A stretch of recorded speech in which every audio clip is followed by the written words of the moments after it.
Hello' guys, কি খবৰ? আশা কৰিছোঁ আপোনালোক সকলো ভালে আছে। আজি ভাবিছোঁ আপোনালোকক আমাৰ ঘৰতনো কি কি ফল আছে তাকেই দেখাওঁ বুলি।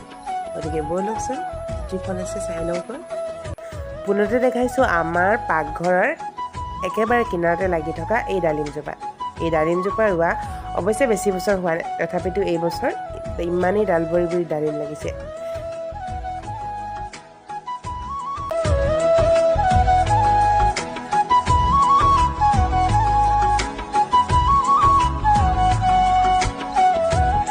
আপোনালোকে বাৰু ডালিম খাই ভাল পায়নে? গছজোপাত ডালিমবোৰ এনেদৰে লগা দেখি মনটো যে ইমানেই ভাল লাগিছে। এনেও ডালিমৰ গুণাগুণৰ কথা ক'বই নালাগে। ডালিম খালে আমাৰ হিমোগ্ল'বিনো বাঢ়ে।